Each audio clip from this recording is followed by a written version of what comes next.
welcome back to my channel Fine Maths Classes. So ഇന്നത്തെ ക്ലാസ്സിൽ നമ്മൾ പഠിക്കാൻ പോകുന്നത് 8th chapter Introduction to Trigonometryയിലെ ഇമ്പോർട്ടൻറ്റ് ക്വസ്റ്റ്യൻസിൻ്റെ പാർട്ട് 2 ആണ്. അപ്പോൾ എൻ്റെ ചാനൽ കാണുന്നവർ സബ്സ്ക്രൈബ് ചെയ്യാനും ലൈക്ക് ചെയ്യാനും കമൻറ്റ് ചെയ്യാനും മാക്സിമം ഷെയർ ചെയ്ത് സപ്പോർട്ട് ചെയ്യാനും മറന്നു പോകരുത്. ഓക്കെ, അപ്പോൾ ഇത് മിസ്സിൻ്റെ അടുത്ത് ട്യൂഷന് വരുന്ന കുട്ടിയുടെ സ്കൂളിൽ കൊടുത്തിട്ടുള്ള ക്വസ്റ്റ്യൻസ് തന്നെയാണ് ഇന്നത്തെ ഈ ഒരു വീഡിയോയിലും മിസ് അപ്ലോഡ് ചെയ്യുന്നത്. ഓക്കെ, അപ്പം ആ കുട്ടിയുടെ പേര് ശ്രീമിത്ര ആണ് കേട്ടോ. ഓക്കെ, അപ്പോൾ അവളുടെ സ്കൂളിൽ കൊടുത്തിട്ടുള്ള ക്വസ്റ്റ്യൻസ് ആണ്. സോ അപ്പോൾ നമുക്ക് ചെയ്തു തുടങ്ങാം. അപ്പോൾ നമ്മുടെ ക്വസ്റ്റ്യൻ ഇതാണ്: if x by 3 is equal to 2 sin a, then y by 3 is equal to 2 cos a, then the value of x square plus y square is dash. അപ്പോൾ ഇതെങ്ങനെയാണ് ചെയ്യുന്നതെന്ന് നോക്കാം. അപ്പം നമ്മൾക്ക് തന്നിരിക്കുന്നത് എന്തൊക്കെയാണ്? X by 3 is equal to 2 sine A എന്ന് നമുക്ക് തന്നിട്ടുണ്ട് അല്ലേ. അതേപോലെ തന്നെ നമുക്ക് തന്നിട്ടുണ്ട് Y by 3 is equal to 2 cos A എന്ന്. എന്നിട്ട് എക്സ് സ്ക്വയർ പ്ലസ് വൈ സ്ക്വയറിൻ്റെ വാല്യൂ കണ്ടെത്താനാണ് പറഞ്ഞിരിക്കുന്നത്. അപ്പോൾ നമ്മൾ എന്ത് ചെയ്യണമെന്ന് അറിയാമോ? ഇത് വെച്ചിട്ട് നമ്മൾ എക്സിൻ്റെ വാല്യൂ കണ്ടുപിടിക്കണം. അതെങ്ങനെയാണ്? എക്സ് ഇസ് ഈക്വൽ ടു ദേ ഈ 3യും 2 സൈനയും കൂടി തമ്മിൽ നമുക്ക് എന്ത് ചെയ്യാം? ക്രോസ് മൾട്ടിപ്ലൈ ചെയ്യാം. അപ്പോൾ എങ്ങനെ വരും? 3 into 2 sine A. Okay, is equal, അപ്പോൾ നമുക്ക് എങ്ങനെ വരും? X is equal to 3 into 2 എന്താണ്? 6 സൈൻ എ. അതേപോലെ ഇവിടെ അതെങ്ങനെയാണ്?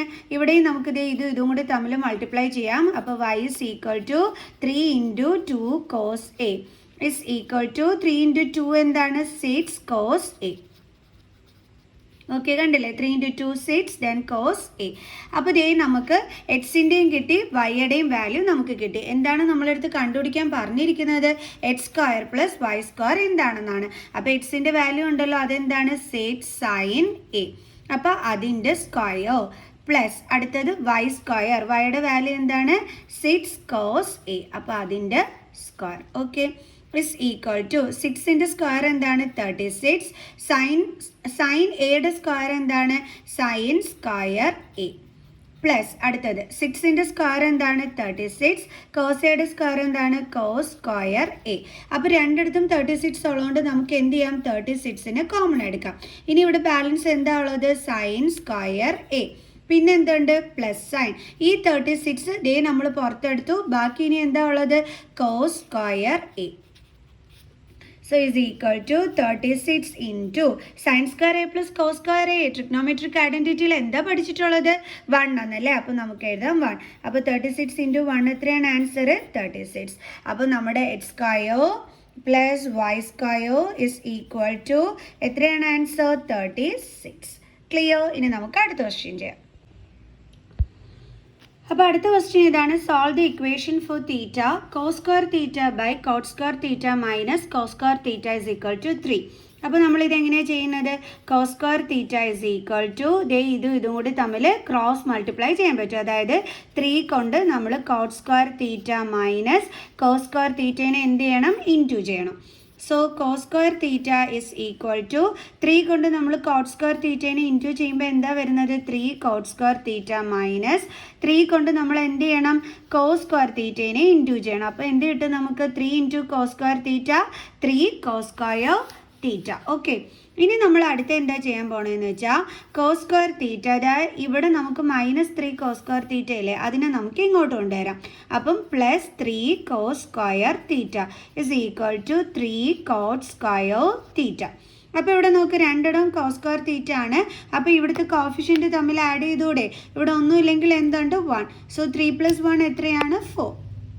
അപ്പോൾ 4 cos square theta is equal to 3. ഈ കോട്ട് സ്ക്വയർ തീറ്റ ഉണ്ടല്ലോ, അത് നമുക്ക് ചേഞ്ച് ചെയ്തൂടെ? അതായത് നമ്മൾ പഠിച്ചിട്ടുണ്ട് കോട്ട് തീറ്റ എന്ന് പറയുന്നത് എന്താണ്? Cos theta by sine theta ആണ് അല്ലേ. അപ്പോൾ കോട്ട് സ്ക്വയർ തീറ്റ എന്ന് പറയുമ്പോൾ എന്താണ്? Cos square theta by sine square theta. അപ്പോൾ നമുക്ക് കോട്ട് സ്ക്വയർ തീറ്റയുടെ പ്ലേസിൽ നമുക്ക് എന്തൊന്ന് കൊടുക്കാം? Into cos square theta by sine square theta. ഇനി നമ്മൾ അടുത്ത് എന്ത് ചെയ്യാൻ പോകണമെന്ന് അറിയാമോ? ഈ കോസ് സ്ക്വയർ തീറ്റേനെ നമുക്ക് ഇങ്ങോട്ട് ട്രാൻസ്പോസ് ചെയ്യാം. അതേപോലെ നമുക്ക് 3നെ എന്ത് ചെയ്യാം? ഇങ്ങോട്ട് ട്രാൻസ്പോസ് ചെയ്യാം. അപ്പോൾ നമുക്ക് എങ്ങനെ വരും? 4/3 is equal to cos square theta divided by sine square theta. ഇവിടെ ഇൻറ്റു അല്ലേ, ഇത് ഇങ്ങോട്ട് ട്രാൻസ്പോസ് ചെയ്യുമ്പോൾ എന്താകും? ഡിവിഷൻ. അപ്പോൾ divided by cos square theta. That is 4/3 is equal to cos square theta by sin square theta. ഇവിടെ division ആണ്, അപ്പോൾ ഇൻറ്റു ആവും. എന്നിട്ട് എന്ത് ചെയ്യണം? ഇതിൻ്റെ റെസിപ്രോക്കൽ എടുക്കണം അല്ലേ. കോസ് സ്ക്വയർ തീറ്റ എന്ന് പറഞ്ഞാൽ എന്താണ്? കോസ് സ്ക്വയർ തീറ്റ ബൈ 1 ആണ്. അപ്പോൾ ഇതിൻ്റെ റെസിപ്രോക്കൽ എന്ന് പറയുമ്പോൾ അത് തിരിച്ചിടുന്നത്. ഇനി ഇതിൻ്റെയും ഇതും കട്ടായി പോകും. അപ്പോൾ നമുക്കിവിടെ എന്താണ് കിട്ടുന്നത്? 4/3 is equal to 1/sin square theta. ഇനി നമുക്ക് എന്ത് ചെയ്യാം? ദേ ഇങ്ങനെ ക്രോസ് മൾട്ടിപ്ലൈ ചെയ്യാം. അപ്പോൾ നമുക്ക് 4 sin square theta is equal to എന്തെന്ന് കിട്ടും? 3. ഇനി നമുക്ക് സൈൻ സ്ക്വയർ തീറ്റയുടെ വാല്യൂ ഇതിൽ നിന്ന് കണ്ടുപിടിക്കാം. Is equal to 3. Then 4 into ആണ്, ട്രാൻസ്പോസ് ചെയ്യുമ്പോൾ ഡിവൈഡഡ് ബൈ 4. ഇത് വെച്ചിട്ട് നമുക്ക് സൈൻ തീറ്റയുടെ വാല്യൂ കണ്ടെത്താമല്ലോ. സൈൻ സ്ക്വയർ തീറ്റ 3/4 ആണെങ്കിൽ സൈൻ തീറ്റ കണ്ടുപിടിക്കാൻ എന്ത് ചെയ്താൽ മതി? നമുക്ക് തന്നിരിക്കുന്നതിൻ്റെ റൂട്ട് എടുത്താൽ മതി. ഓക്കെ, അപ്പോൾ മിസ് അതിൻ്റെ ബാക്കി ഇങ്ങോട്ട് ചെയ്യാവേ. അപ്പോൾ നമുക്കിപ്പോൾ കിട്ടിയിരിക്കുന്നത് sine theta is equal to square root of 3/4. അപ്പോൾ sine theta is equal to square root of 3യുടെ എന്താണ്? റൂട്ട് 3 എന്ന് തന്നെ എഴുതാൻ പറ്റും. പക്ഷേ സ്ക്വയർ റൂട്ട് ഓഫ് 4 എന്താണെന്നാണ് നമ്മൾ പഠിച്ചിട്ടുള്ളത്? 2 എന്നല്ലേ. അപ്പോൾ നമുക്കിവിടെ എന്താ എഴുതാം? 2. ഇനി നമ്മൾ എങ്ങനെ ചെയ്യേണ്ടതെന്ന് അറിയാം. ഈ സൈനിൽ ഏത് സ്പെസിഫൈഡ് ആംഗിളിലാണ് നമുക്ക് റൂട്ട് 3/2 വരുന്നതെന്നുള്ളത് നമ്മൾ നോക്കാം. ഓക്കെ, അപ്പോൾ സൈനിൻ്റെ സ്പെസിഫൈഡ് ആംഗിൾസ് എന്ന് പറയുമ്പോൾ എങ്ങനെയാണ്? നമുക്ക് ആംഗിൾസ് അറിയാം. 0, 30, അതേ കണക്ക് തന്നെ അടുത്ത് എന്താ വരുന്നത്? 45 അല്ലേ, അടുത്തത് 60, അടുത്തത് 90. ഓക്കെ, അപ്പോൾ നമുക്കറിയാം നമ്മുടെ ട്രിക്ക് എന്താണ്? സ്റ്റാർട്ടിങ് 0 ആയിരിക്കും, ലാസ്റ്റ് 1 ആയിരിക്കും. 0 കഴിഞ്ഞിട്ട് നെക്സ്റ്റ് നമ്പർ 1, അടുത്തത് 1/2. ഇത് തന്നെ എഴുതിയിട്ട് ഇവിടെ റൂട്ട് ഇട്ട് കൊടുക്കുക. ഇനി അടുത്ത എന്താണ്? 2ൻ്റെ നെക്സ്റ്റ് നമ്പർ 3, അതിന് റൂട്ട് ഇട്ട് കൊടുക്കുക, ഡിവൈഡഡ് ബൈ 2. അപ്പോൾ നമുക്ക് റൂട്ട് 3/2 എവിടെയാണ് കിട്ടിയത്? സൈൻ 60യിലാണ് നമുക്ക് കിട്ടിയത് അല്ലേ. അപ്പോൾ നമുക്ക് എഴുതാം sine theta is equal to sine 60. So സൈനും ക്യാൻസൽഡ്. അപ്പോൾ തീറ്റയുടെ വാല്യൂ എന്താ കിട്ടിയത്? 60 ഡിഗ്രി. നമ്മളടുത്ത് എന്താണ് കണ്ടുപിടിക്കാൻ പറഞ്ഞിരുന്നത്? തീറ്റയുടെ വാല്യൂ കണ്ടുപിടിക്കാൻ വേണ്ടിയിട്ട് ഇക്വേഷൻ സോൾവ് ചെയ്യാനായിരുന്നു പറഞ്ഞിരുന്നത്. സോ അപ്പോൾ നമ്മൾ കണ്ടുപിടിച്ചു. ഓക്കെ, അപ്പോൾ എല്ലാവർക്കും ഇന്നത്തെ ഈ ഒരു വീഡിയോ മനസ്സിലായി കാണുമെന്ന് വിചാരിക്കുന്നു. സോ നെക്സ്റ്റ് വീഡിയോ ആയിട്ട് കാണുന്നത് വരെ ബൈ ബൈ.